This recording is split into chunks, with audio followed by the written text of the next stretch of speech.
Kita bertemu kembali para sahabat peziarah dan umat Allah yang dikasihi Tuhan.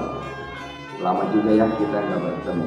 Pada saat yang bahagia ini, saya ingin mengajak Anda memahami lebih dalam tentang sakramen pengurapan orang sakit.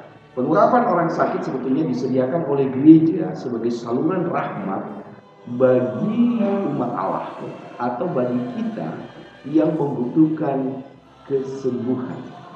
Tapi mari sebelumnya kita lihat dulu latar belakang kenapa sampai ada yang disebut dengan sakramen pengurapan orang sakit.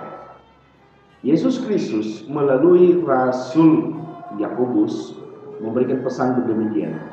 Bila ada di antara kamu yang sakit, panggillah penatua-penatua jemaat supaya mereka mendoakan dan menumpangkan tangan kepada si sakit dan kemudian mengurapinya dengan minyak. Lalu doa mereka itu akan menguatkan dan menyembuhkan.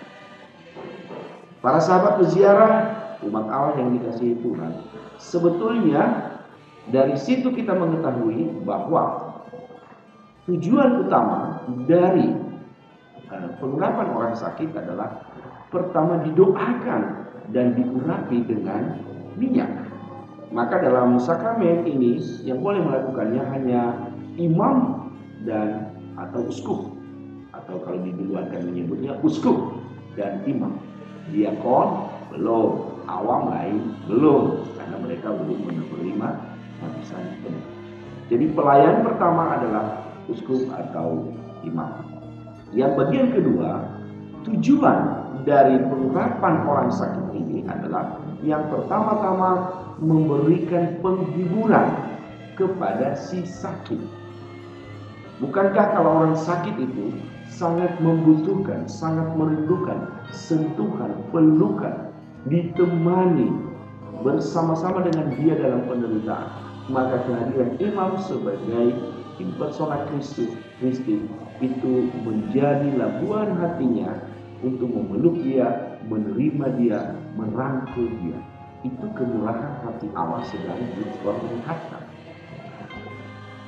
Penghiburan. Yang kedua, tujuannya adalah memohon sekaligus kesembuhan bagi si sakit.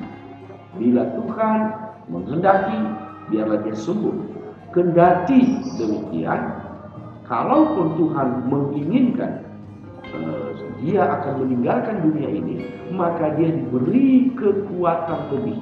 Maka bagian ketiga adalah diberi kekuatan untuk menghadapi, untuk bertemu sang maut. Jadi 3 poin ini yang menjadi tujuan utama dari sakramen pengurapan orang sakit.